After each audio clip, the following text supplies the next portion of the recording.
People cannot truly trust you unless they know how you fight. What are the essential traits in a leader, in an effective leader, in a time of crisis? Yeah, this is a really good question, and I've had the privilege of working with many leaders in crises or high stress environments, be that military or, people leading teams into the Olympic Games or CEOs from global organisations. And when I look at, there are some three distinct characteristics which I feel are critical for good leadership. And the first one, which I think is quite underestimated how important this first one is, and it is the notion of self-leadership. In order to lead others, you must first lead yourself. So this is understanding what we call psychophysiology. So this is how your brain and your body interact under pressure, and therefore changes your behaviour, your perceptions, how people perceive you, and your decision making. And so what we really want in a leader in crisis is someone who has emotional stability and who is consistent. You don't want inconsistencies or unreliability. You're actually better off being an ill-tempered, consistent leader rather than, unpredictable. And so in order to have the ability to lead yourself, you must pay attention to things like your sleep, how you eat, how you interact with others, who is in your inner circle, are they trusted? And then you can have some kind of emotional stability. And that creates poise, and therefore people who see you, they want to follow you, they want to be like you, and they trust you. So that comes to my second point, is the notion of benevolence. So people will go and work really hard and act and go that further mile if they can see that that leader genuinely and deeply cares about them as a person. And in order to do this, you have to create something called psychological safety. And we know that this is one of the the most important factors of high-performing teams. It's literally, just group trust. And there are certain preconditions, necessary preconditions, that you must have in order to create psychological safety within your team. And it's kind of counterintuitive, but you have to have conflict. But the type of conflict is very important. In order to maintain trust, and so people know that you benevolently care about them, the conflict must be around tasks.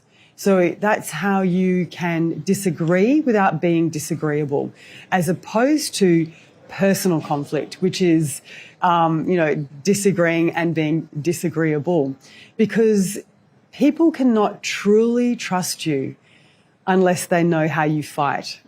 You could be completely loco, right? So actually conflict is very important in fostering trust, psychological safety, and that people know that you care about them.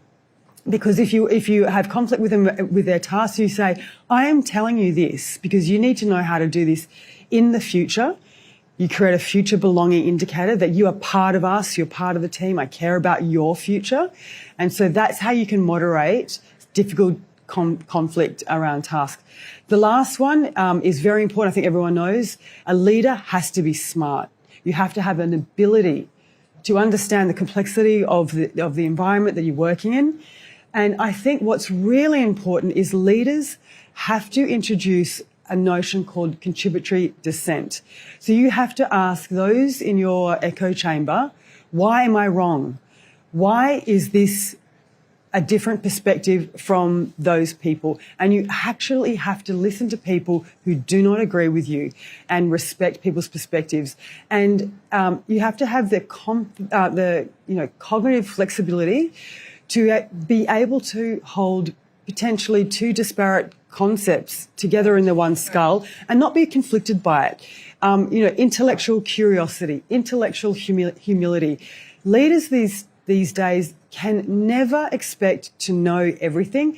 The technological advances are so extreme that as a leader you have to have the humility to say, I don't know who in my team knows about this. And we know there's been many catastrophes where leaders have had this high power distance and their subordinates have been too frightened to speak up to them. So, yeah, those are my three ones. Self-leadership, benevolence and ability. So you made a great point about group trust. Yeah. Now, if we have to extrapolate this to a political setup, the audience that political leaders cater to is vast and uncontrolled. So how can political leaders then build trust or position themselves as trustworthy in a crisis situation? Like, how do you create that morale amongst public when in the midst of a crisis?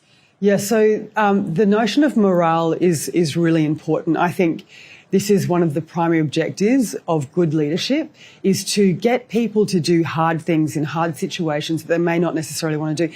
And in some situations, putting their life on the line and living in, austere environments. And so I have a 3-point formula for creating morale in people who are dealing with difficult things. So first thing a leader must do is they must show deep appreciation for the sacrifices that their leaders are giving, that their efforts are seen.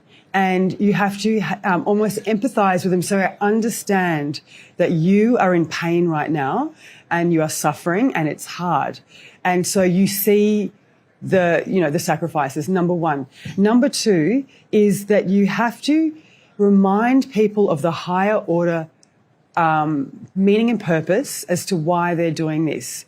So you're always having to elevate up about, we have shared adversity, we have a shared goal, we are together in this. People can do amazing things when they feel like they have a collective, they have people behind them and a shared collective purpose. And then the third one is, as a leader, this is probably the hardest one, you have to instill hope. Right. So you have to talk about, an idealized future, that yes, things are hard, things are tough, but if we stick together and we do the right thing, this is the potential. And so that is that charismatic leadership. That is that visionary leadership, that we will get there in the future. And you have to punctuate everything you say and preface everything you say with the appreciation, the higher purpose and the hope. And I think that's the best way to create morale. And then you asked about trust. So I think you cannot beat consistency. Like, you need to demonstrate consistency, ability and benevolence. And I think what a lot of leaders do when they're in high-octane, intense environments with people who may be quite hostile, they believe that they should come in sounding very competent and give the facts and the data, and I do this and I know this, where actually what people want is warmth. There's a great paper from a Harvard professor, Amy Cuddy, who talks about the importance of warmth versus competence. So if you want to engage and ingratiate trust, you come in with warmth, with likeness, with shared values, with a perspective that I know you, I like you, I feel like we are on the same page. Therefore, I will then listen to whether or not you're competent or not. But you have to placate people's primitive brains, like, A, first, are they dangerous? B, are they like me? Right. And then C, are you useful? That is why, as a leader, you should never say something of critical importance in the first 2 minutes of an important meeting. Wow. Because people's brains have to be given the chance to scan you, and their brains go through those 3 questions. Are you a threat? Are you like me? Are you similar? Do we have similar values?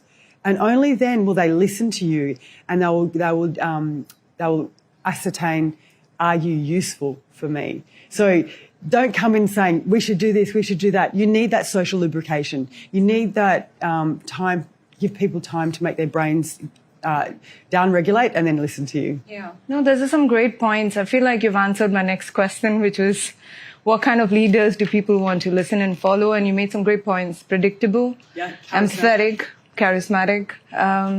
And I think real, authentic. I think that people want to know, like, you want to have a leader that's quite, like, slightly aspirational. Yeah. Like they demonstrate dispositions and traits that you aspire to and you want to be like. Yeah. But they're not too far away that they're like, oh, I will never be like that. So that you have to have a bit of realness, a bit of ruggedness, a bit of I think authenticity. If you make a mistake, self-correct and use it as a learning opportunity, not pretend to be like it was somebody else's fault. Yeah. Like, be authentic.